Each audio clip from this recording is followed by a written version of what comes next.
Кейбір адамдар ораза ұстап жатырмыз деп қызмет жасамай немесе күні бойы ұйықтайтын адамдар да болады.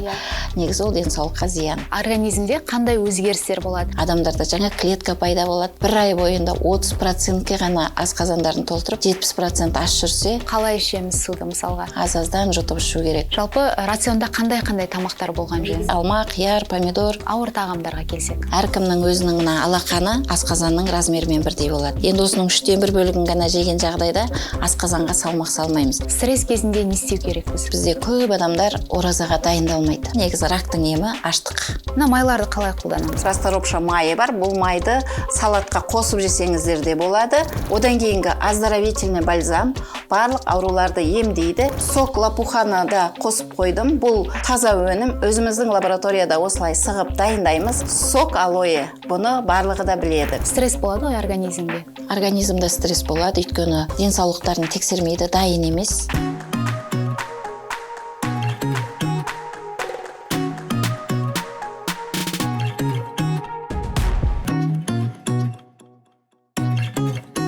Армысыз қадірлі көрермен, ораза айы құтты болсын, берекелі болсын. Мінекей көзді ашып жұмғанша бір жылымызда өте шықты. Ораза айы жаңаратын ай, тазаратын ай. Соған байланысты мен сіздерге бүгін қадірлі қонағымды шақырдым. Психосоматолог, интегративті дәрігер, Амермет орталығының негізін қалаушы, емдеу орталығының негізін қалаушы Лаура ханым, қош келдіңіз бүгінгі подкастқа. Қош келдіңіздер.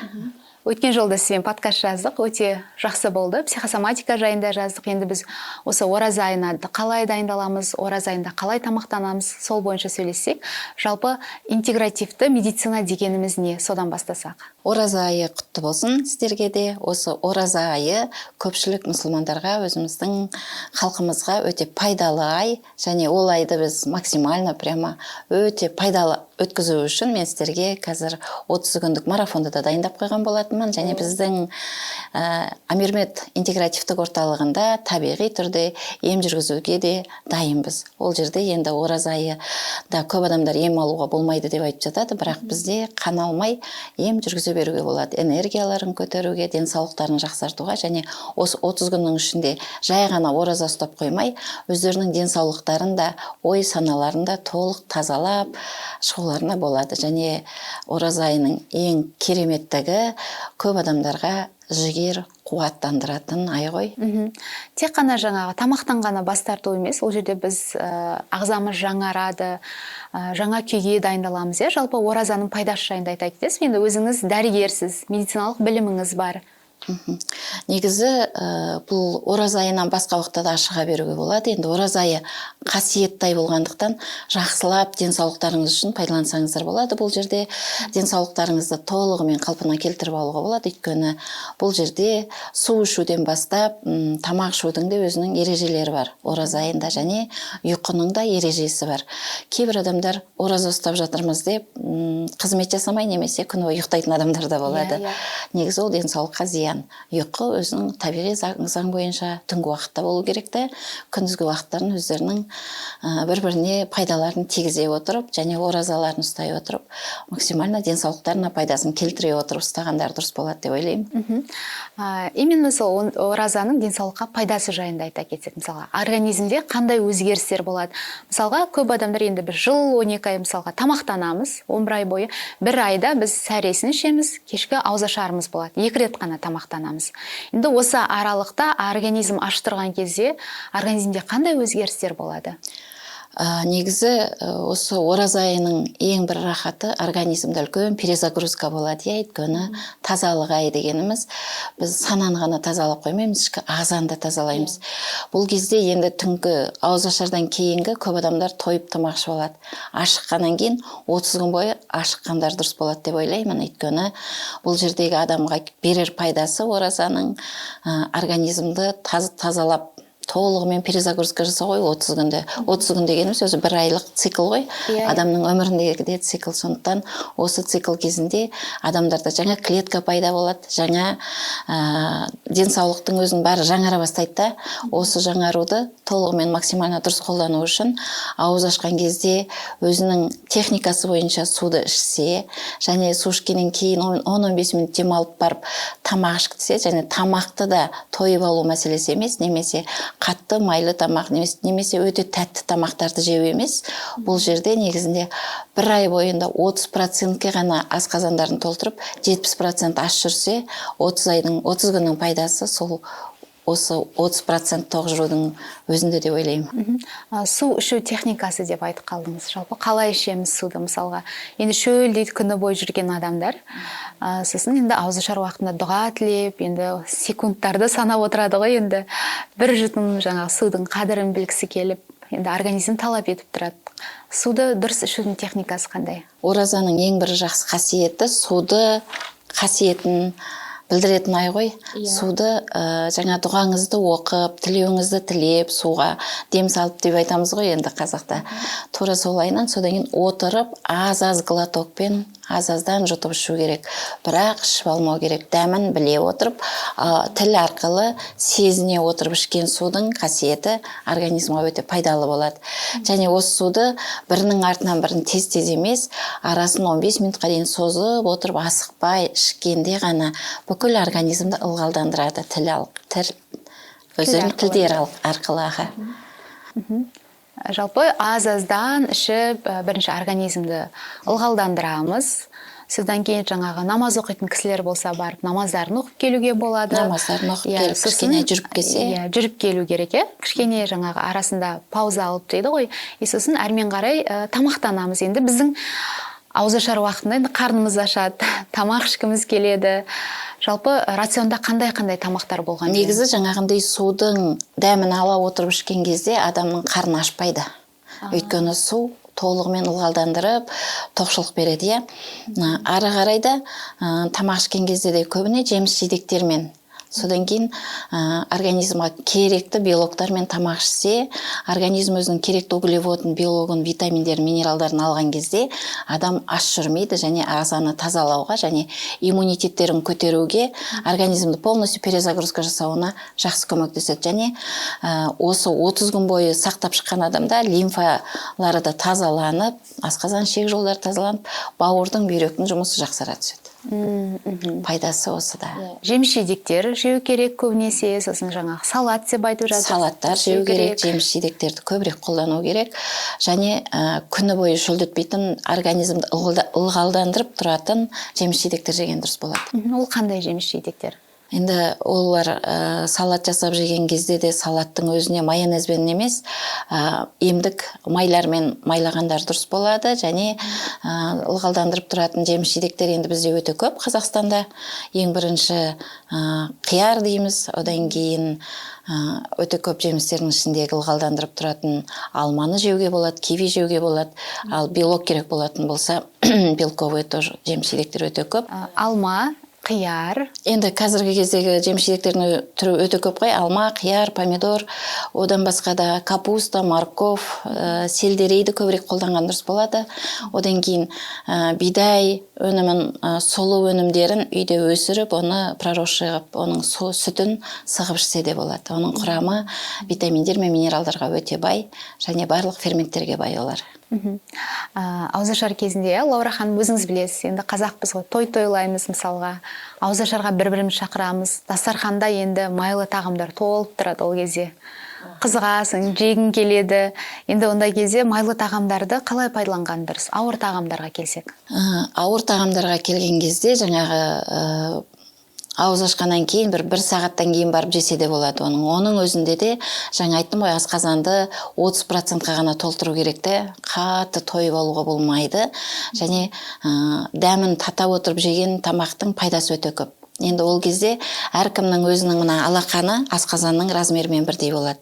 Енді осының 1/3 бөлігін ғана жеген жағдайда асқазанға салмақ салмаймыз. Егер де тойып алатын болсақ, біз ұйқымыз келеді, энергиямыздың барлығы тамақ қорытуға кетеді, шаршағыштық пайда болады, содан кейін оразаның берекесін дұрыстап пайдалана алмай қалады көп адамдар.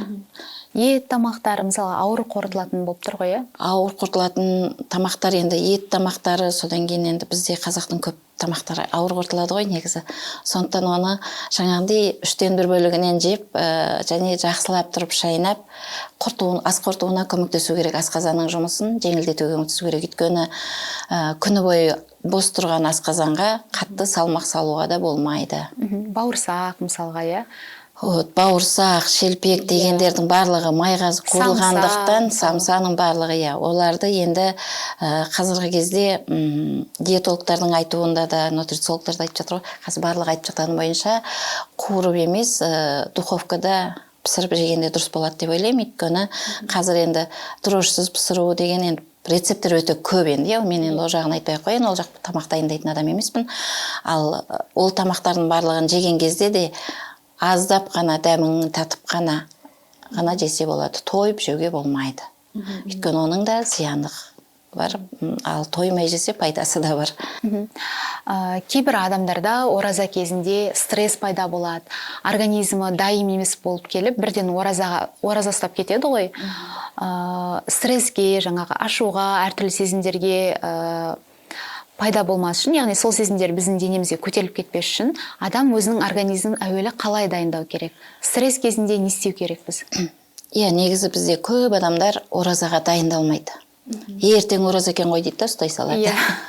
Негізі анализдер тапсырып, УЗИ-ға түсіп, өттің жұмысы қандай екен, асқазаным қандай екен, қандай витамин, минералдар жетпей тұр екен организмға дегенді біліп алғандар дұрыс болады. Сол бойынша жаңағы 30 күндік оразаға өздерін білімді түрде кіргізсе, денсаулықтарын толық сауықтырып шығады. Өйткені көп адамдарда стресс басталатыны денсаулықтары дұрыс емес, бірақ өздерінше ойлайды, мен қазір оразаға кірем, денсаулығымды жақсартып шығам.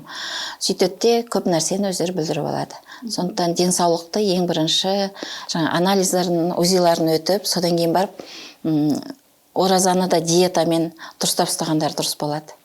Организмді толығымен перезагрузка дейміз, жаңартып, жаңамен болып шығады ғой. Түсінікті. Қандай анализдер тапсыруымыз керек? Мысалы, қан, жаңағы ішкі құрылыс? Негізі анализдардың көбінде чекап өту керек деп айтып жатамыз. Ол жерде қанның құрамын білу керек. Қанның құрамындағы витаминдердің қаншалық жетіспейтіндігін біліп жүргендері дұрыс болады. Одан кейін бауыр, бүйректің жұмысы қаншалықты жеткілікті жұмыс жасап тұр. Оның арнайы анализдері бар. Енді бәрін айтып мына жерде немесіме қойын, врачтарға барса жазып береді, печеночная проба, почечная проба, общий анализ крови, общий анализ мочи деп жазып береді. Соларды тапсырып, өзінің денсаулығын біліп жүрген дұрыс болады. Негізі маған емделуге келген кісілерге мен көбіне айтам, бірінші УЗИ, анализдарын бәрін тапсырып алып келеді. Менің өзімнің емімде де почти ораза ұстағандай болады. Өйткені емдік шөптерге отырғызғаннан кейін мен ол кісілерді қайткен күнде де диетаға отырғызамын. Бірақ бізде адамдар диета деген сөз жақсы көрмейді ғой. Диета себір өзін шектеу. Бір шектеу қойып тастағандай болады. Бірақ емдік шөптерді ішіп бастаған кезде енді қатты ауырып келген адамдарға өзінен өзі диетаға ақырын түрде, енді мен психолог болғаннан кейін психологиялық тұрғыда жұмыс жасай отырғызамын. Сол кезде ол кісілерде қарын ашу, тамақ сұрау, даже ет жеу дегенді ұмыта бастайды ақырындап. Зато результаты кереметтей болады. Қазір менде емделіп жатқан адамдар көп, соның ішіндегі ең үлкен адам жасы 75-те. Ол кісі келген кезде диагноз өте ауыр болған болатын. Қандай диагнозбен келді? Ол кісіде рак поджелудочника, метастазасы бар, бауырында проблема болды. Одан кейін ол кісіде жүрегіне операция жасалған кісі, ол кісі химиотерапияны да операцияны да көтере алмайды деді, өйткені тромб үлкен соны артерияда тұр деп берді. Енді мен де емдеген кезде бірінші енді қорқасын ғой, ол кісінің бүкіл анализдарын, жаңа УЗИ-ларын бәрін зерттеп қараудың арқасында ол кісіні ақырын психологиялық терапияларды өткізе отырып, мен ол кісіні осы оразаға отырғызып қойдым. Қазір енді 2-ші ай ол кісі оразада. Негізі рактың емі аштық. Толық ашыққан адамда ғана перезагрузка, иммунитет өзін күресу арқылы қалпына келтіріп организмді қайтадан жаңадан туғандай жаңа клеткалар пайда бола бастайды. Қазір ол кісіде жағдай өте жақсы. Ет іздемеймін деп күледі өзі. Басында етсіз қалай өмір сүруші едім дейтін. Қазір толық осы емдік шөптерді ішу арқылы және диетада диетасының өзі жаңа ет жемейді емес, жейді, бірақ ол кісінің барлығы өзінің дозасына байланысты жейді. И қазіргі кезде осының жағдайы өте жақсы, рахметін айтып, қазір енді айына 1-2 рет қана терапияға шығады, басында жиі шығып тұрғанбыз. Өйткені ауруды жеңу оңай емес, келген жағдай өте ауыр болатын. Жаңа сіз айтып қалдыңыз, шөптермен арнайы емдеймін деп. Сіз бұл шөптерді табиғи түрде арнайы өзіңіз өңдеп, өндіресіз. Және де Рамадан деген өзіңіздің арнайы боксыңыз бар екен. Сол жайында айта кетсеңіз. Негізі менде өзімде шөп жасайтын лабораториям бар. Осы лабораторияда арнайы келген адамдардың жаңа диагнозына қарай, жағдайына қарай, анализ, УЗИларын бәрін қарай отырып, осы емдік шөптерді мына шай бокстың құрамында өзгертіп жасап отырамыз. Одан кейін арнайы емдік сауықтыру майлары бар, настойкалар бар. Осылардың барлығын қосып берген кезде адамдардың денсаулығына өте жақсы көмектеседі. Және мен өзім осы 3 жылдың ішінде оздоровительный бальзамды разрабатывать етіп, өзімнің қазір авторлық құқығымды алдым. Ол бальзам бүкіл ауруларға ем. Және ол противовоспалительный, противогрибковый, противовирусный және ағзаны толығымен тазалап, жаңа инфекциялардан тазалап, восстановить етуіне көмектеседі. Мына майларды қалай қолданамыз мысалы?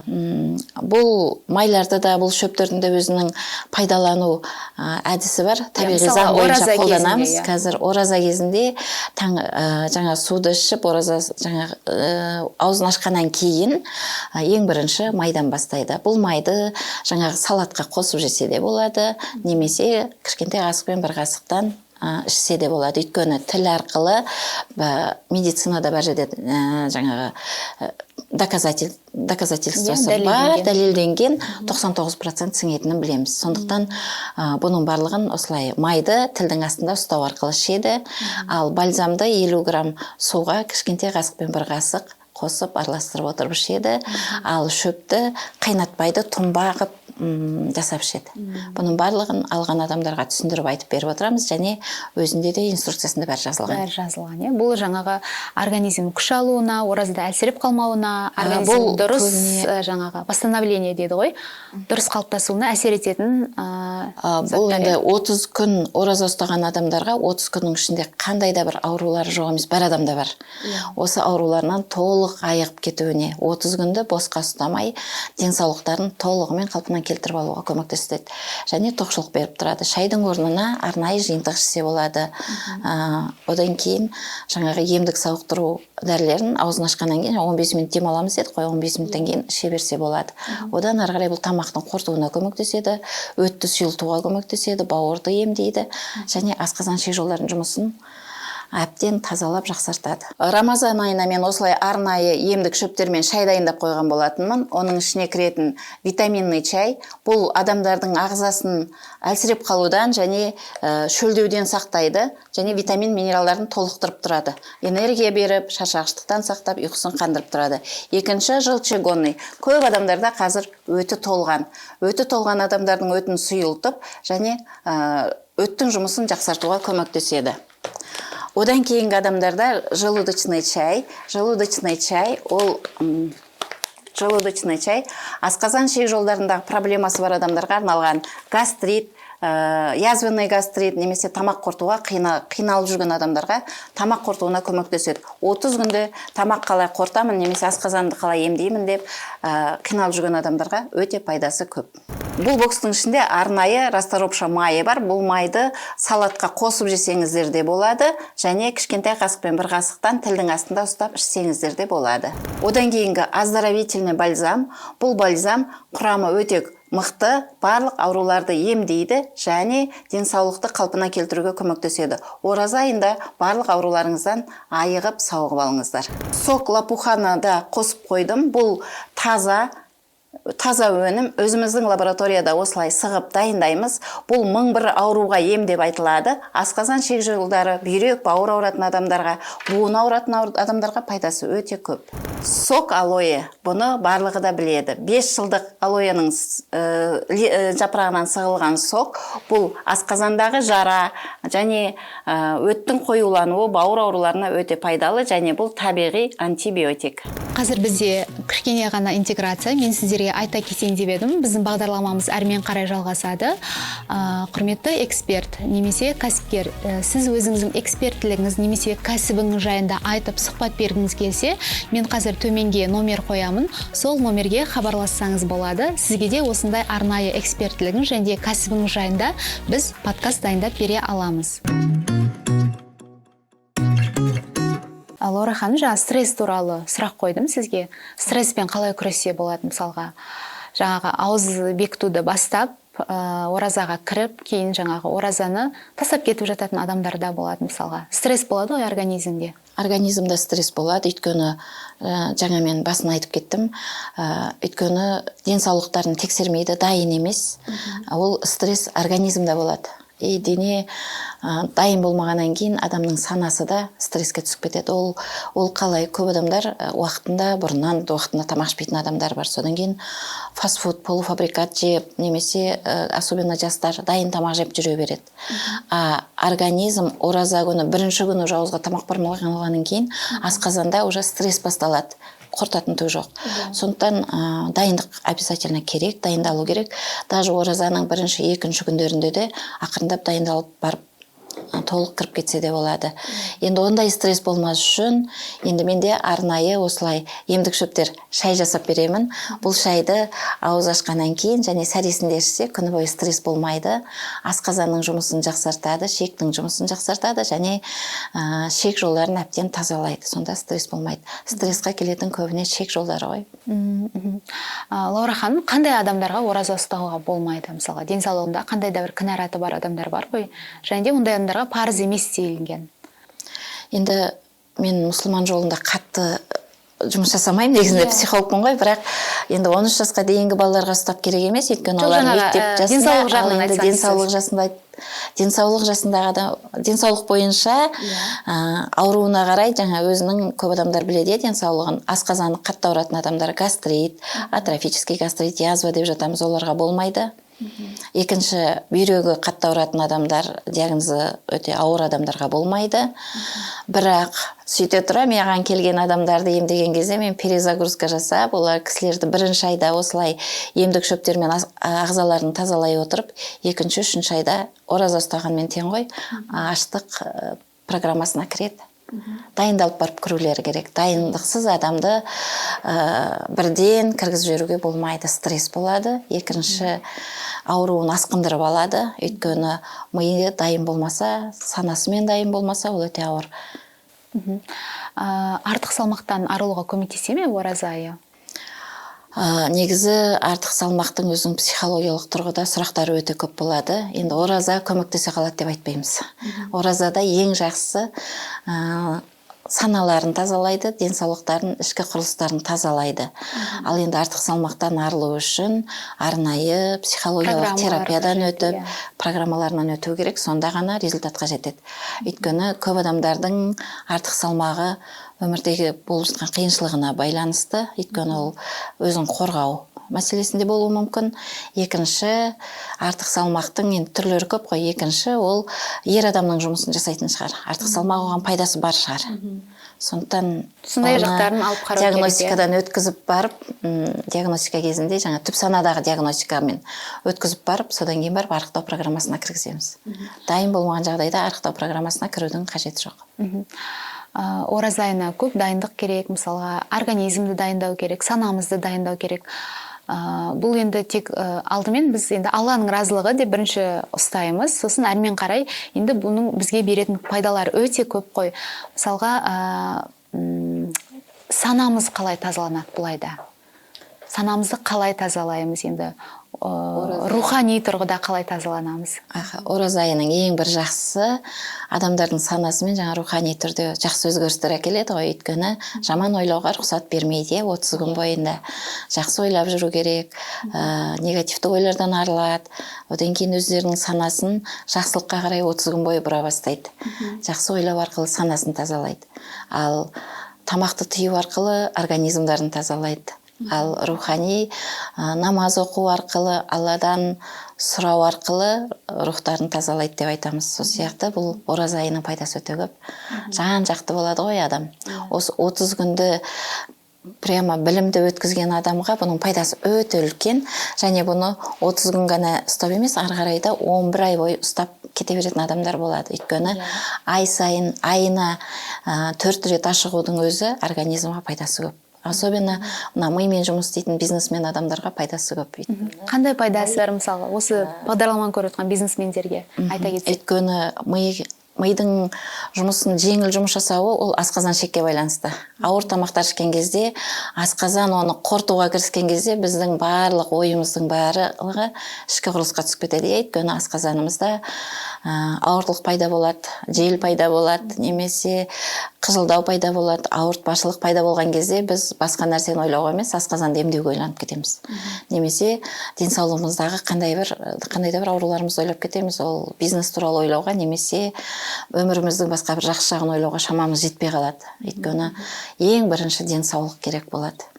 Сондықтан ең бірінші денсаулықты дұрыс ұстағанда ғана, асқазан ішек жолдарының жұмысы жақсарғанда ғана біздің ойлау қабілетіміз жақсарады. Сондықтан ойлау қабілетін жақсарту үшін үнемі жартылай аш жүрген дұрыс болады. Тойып тамақ жеуге болмайды. Үштен бір бөлігін қалдыру керек деп айтады. Үштен бір бөлігін қалдырып отыру керек. Сонда ми жеңіл жұмыс жасайды. Ұйқы қанады. Сәресіне дайындаламыз, мысалға сәресін ішеміз. Сәресіне қандай тағамдар ішкен жөн болады? Сәресінде ауыр тамақтар ішкеннен бас тартқан дұрыс болады. Және осы емдік шөптерді ішкеннен кейін де жеңіл смузи сияқты, сок сияқты нутрициологиялық жаңағы витаминдер БАДи дейміз ғой, соларын қосып ішкендер дұрыс болады. Ауыр тамақ ішіп алғаннан кейін оны қорытқанға дейін асқазан біраз жұмыс жасайды, оны қорытқаннан кейін уже шөл қысады адамдарды. Сол кезде стресс пайда болады. Ұйқыны қалай дұрыстасақ болады? Мысалға, сәресіне дейін ұйықтамай жүретін адамдар бар. Түні бойы кітап оқиды, мысалға, сәресіне ұйықтап қалмайын деген сияқты. Фильмдер көреді, мысалға. Жаңа күндізгі ұйқысы мен түнгі ұйқысы ауысып кететін адамдар болады. Ұйқыны қалай дұрыстау керек осы кезеңде? Негізі табиғаттың өзінің заңы бар. Сәресін біз табиғат заңы бойынша таң атқанда ашамыз ғой аузымызды. Сол сияқты табиғат заңымен ұйықтап, табиғат заңымен тұрсақ, бізде еш нәрседе өзгермейді деп ойлаймын. Өйткені ауыз ашардың өзі күн ұясына батқанда ашамыз. Одан кейін біраз тамақ ішіп, жаңағы жүріп кішкене зарядка жасап, тамақтың қорытуына көмектескеннен кейін, 1-2 сағаттан кейін уже адам жатып ұйықтаса да болады. Немесе намаз оқиды. Намаздың өзі де адамның санасын тыныштандырады ғой. Одан кейін өзінен өзі адамдардың ұйқысы келеді, ұйықтайды. Ораза кезіндегі өзі бір Алланың беріп қойған бір күшті көмегі бар. 3 сағаттық ұйқының өзі адамдарға бір сергектік береді ғой. Өйткені асқазан бос қой. Онан кейін ұйықтау керек, мысалға. Түнгі намаздан кейін бірден ұйықтау керек қой. Түнгі намаздан кейін ұйықтауға тырысу керек.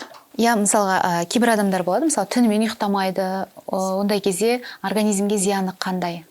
Дұрыс ұйықтамаудың. Негізі біз түнде ұйықтамаған жағдайда организмға зиян өте көп. Өйткені түнгі ұйқы кезінде бізде гормондар бөліне бастайды. Ал біз оған қарсы шығамыз. Күндіз біз ол гормондардың жетіспегендігінен шаршап, стресста ұйқымыз келеді, немесе ұйқыны жеңеміз деп жаңағы небір жаттығулар жасайды, немесе оразасын бұзып, жаңағы энергетиктер іше бастайды. Денсаулықты құртты деген осы болады.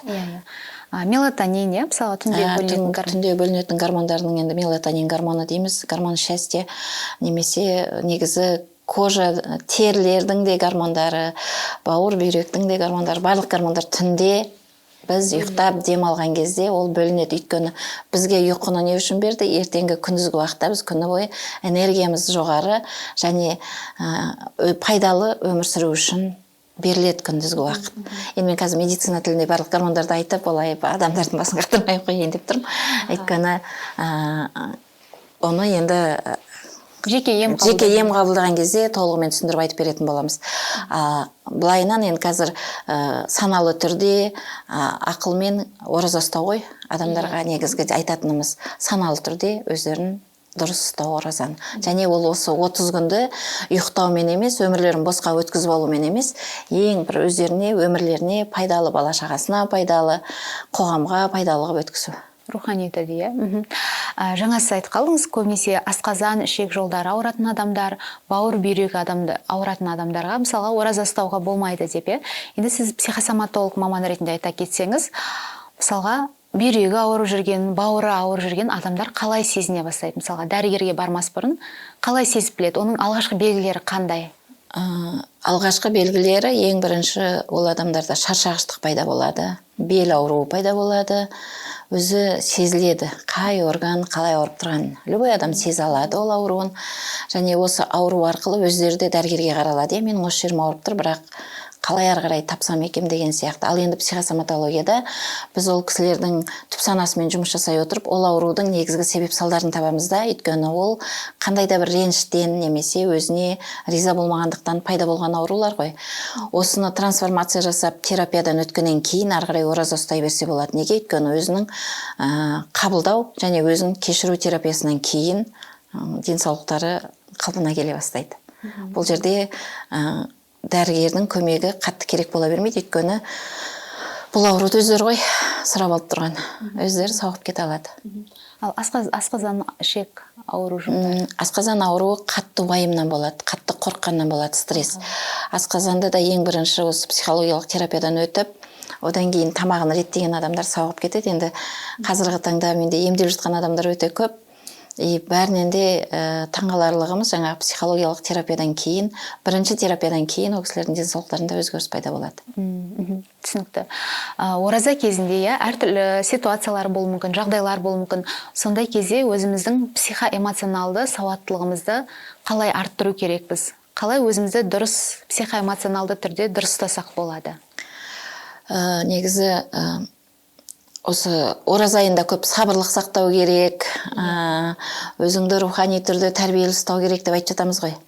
Осының барлығы осыған кеп тіреледі, сабырлыққа кеп тіреледі. Бірақ сабыр деп керек емес нәрсені де сабырға тірей салуға болмайды. Бұл жерде де жаңағы білімділік өте керек болады. Негізі өміріңіздегі болып жатқан ситуацияның барлығын өзіңізге сұрақ қоя отырып, бұл ситуацияда мен қандай сабақ алдым, маған қандай пайдасы болды, қандай зияны болды, енді мен өзімді осы ситуациядан қалай алып шыға аламын деген сұрақтар қою арқылы, өзін өзі тәрбиелеу арқылы, өзінің эмоциясын басқарып ұстап қалуға әбден болады адамға. Сұрақ қою арқылы, Өзіне өзі сұрақ қою арқылы. Біреуді кінәлап, біреуден іздеу емес. Бұл ситуацияға неге мен тап болдым? Бұл ситуацияда менде қандай өзгерістер болуы мүмкін? Мен нені өзгерте аламын? Қандай сабақ алдым? Мен қалай көмектесе аламын? Және мен осы ситуация маған берілді ғой енді. Мен осыдан қандай сабақ алдым? Не үшін маған келді деген сияқты өзіне сұрақ қоя отырып, өзін өзі гармонияда ұстай алатын болады. Жаңа сіз айтып қалдыңыз, Лаура ханым, оразаны кейін әрмен қарай жалғастырып алып кететін адамдар бар, өмірінде жаңа практика ретінде пайдаланатын адамдар бар деп. Енді оразада біз жаңа жақсы әдеттер үйренеміз, сол әдеттерді әрі қарай қалай біз алып кетсек болады, қалай сақтап қалсақ болады бойымыздағы әдеттерді. Жаңағы мысалы, бір ай бойы ораза ұстасақ, кейінгі айларда мысалға аптасына бір рет деген сияқты ораза ұстау, жаңағыдай рухани тұрғыда өзімізді дамытатын әдеттер бар ғой әртүрлі. Соларды әрмен қарай қалай дұрыс ұстап қалсақ болады? Осы 30 күн ораза адамдарға өте көп тәрбие береді негізінде. Енді осыны ары қарай да 11 айда да ұстап жалғастыра беруге болады. Ол бір ораза айында ғана ұстап, одан кейін болды, келесі оразаға дейін аман есен жетіп алайын дейтін адамдар да бар, негізі. Енді ол да дұрыс шығар, бірақ негізінде әр ай сайын ораза ұстап отырған адамның ағзасы таза болады. Қан тамырлары таза болады, лимфосистемасы таза болады, асқазан ішек жүйелер жұмысы жақсы болады. Неге? Өйткені үнемі өзін контрольда ұстаған адамның жігер қайраты да жақсы болады, ойлау қабілеті жақсы болады, және өзінің мақсатына жетуіне де тез көмектеседі. Өйткені бұл жерде мақсат тамаққа тойып алу емес, мақсат денені таза ұстау, ағзаны таза ұстау, ой сананы таза ұстау. Жаңа сіз айтқаныңыз, гормондар бөлінеді, әртүрлі адамда әртүрлі гормондар бөлінеді деп айттыңыз. Енді біздің күнделікті сау жүруіміз үшін, жақсы көңіл күйде жүруіміз үшін бақыт гормоны керек, соның организмде бөлінуіне біз қалай әсер ете аламыз? Енді оның әсері әртүрлі болады. Негізі табиғат заңымен өмір сүрген адамдарда гормондардың бөлуі өз уақытында болады. Өйткені бізде табиғат заңы деп мен көп жерлерде айта беремін. Өйткені табиғаттың заңы таң атады, кеш батады, түскі уақыт, бейуақыт деп бөліп жатамыз. Осы уақыттардың барлығы бізге тегін берілген жоқ. Соның ішіндегі түнгі уақытты максимально адам ұйқымен өткізу керек. Өйткені ол уақыт біз үшін демалыс уақыты. Ал күндізгі уақытта осы таң атқаннан кеш батқанға дейінгі уақыттың өзінде біз табиғат заңына бағына отырып қолдануымыз керекпіз. Біз көбіне олай жасамаймыз. Біз бір проблемаға кіріп аламыз, демес өзіміздің табиғатқа қарсы қой болған өзіміздің қағидамыз бен ережелеріміз бар. Сөйтеміз де сосын қиындықтарға тап бола бастаймыз. Ең бірінші денсаулықтан. Сондықтан таңның атысы ол жаңағы сәрес ішуден басталған сияқты ары қарай тамақ іштік, зарядка жасадық, ол обязательно керек. Өйткені денені сергітуіміз керекпіз. Бұлшықеттердің жұмысын жақсартып, қан айналымын жақсартуымыз керекпіз. Ары қарай уже отырып жұмыс істеулеріңізге болады. Одан кейін тағы да денені сергітіп отыруымыз керекпіз. Хотя бы зарядка жасап, немесе жүру деген сияқты, жүгіру деген сияқты. Енді ол спортсмендердің бәрінде ол прямо неге қойылған ғой, ережеге. Ал қарапайым халықта ол жоқ, білмейді. Сондықтан өздерін өздері ережеге қойған адам өзін өзі жеңген адам. Түсінікті. Тағы қандай пайдалы әдеттермен айналыссақ болады, мысалға ораза кезінде? Жұмыс өнімділігін арттыру үшін не істеуіміз керек? Жаңағы уақытымен зарядка жасап отыру керек. Уақытымен енді оразаның бір жақсы бізге тамақ ішуді үйретеді ғой. Таңертеңгі уақытпенен кешкі ауызашар уақытын. Одан кейінгі уақыттарда біз өзіміздің өмірімізге уақыттың жаңағы табиғаттың заңына байланысты дейміз ғой, уақыттың заңына байланысты пайдалана білуді үйретеді бізге. Соны максимально үйренген адам өзін дұрыс жолға сала алады. Енді оны әркім әртүрлі қояды. Таңертең сәресінен кейін кейбір адамдар барып жата тұрайық дейді. Негізі жатудың керек емес. Өйткені уже ары қарай намаз оқығаннан кейін таң намазы мен күн намазының арасындағы уақытта зарядка жасап, денесін сергітіп алу керек. Ары қарай уже кітап оқима, жұмыс жасайма, тағы да өзінің дене ойымен, санасымен жұмыс жасап болады. Одан кейін тағы денемен жұмыс жасау керек. Өйткені дене отыра бергеннен небір ауруларды тауып алады. Хотя бы 10 000 шаг жүріп келсе де, немесе зарядка жасаса да, прогулкаға шығу, таза ауада жүріп келу ол обязательно керек. Особенно офисына отырған адамдарға да керек болады. Одан кейін кешкісін ауызашарды күтіп отыру емес, кішкене өзінің рухани байлығымен жұмыс жасағандар дұрыс болады. Ауыз ашқан кезде де жаңа техникасын бәрін айтып кеттім. Тура осылай өзінің денесімен, санасымен, денсаулығымен қатты жұмыс істеген адамдарда барлығы табиғат заңымен ақырындап өзі уақыт-уақытымен келе бастайды. Артық нәрсе керек емес деп ойлаймын. Лаура ханым, енді бүгін біз ораза туралы біраз пайдалы ақпарат бердік деген үміттеміз көрермендерге. Енді сіздің көрермендерге өзіңіздің айтатын кеңестеріңіз болса арнайы айта кетсеңіз болады. Ораза айын енді өздеріңізге толығымен пайдалы өткізуге тырысыңыздар. Денсаулықтарыңызды осы 30 күннің ішінде қалпына келтіріп, толығымен емдеп сауықтырып алуларыңызға әбден болады. Өйткені ораза айы ерекше ай, және осы ерекше айды жақсылап пайдаланыңыздар деп айтамын денсаулықтарыңыз үшін. Енді мен көбіне денсаулықпен айналысам ғой. Рахмет сізге осындай кеңестеріңізге, арнайы бокстарыңызға. Енді көрермендерге телефон номерін қалдыра кетеміз. Денсаулыққа өте пайдалы, мысалға, бұл сіздің бокстарыңыз, арнайы табиғи түрде жасалған нәрселер. Өте құнды кеңестер бердіңіз. Сізге көп-көп рахмет сұхбатыңызға. Рахмет.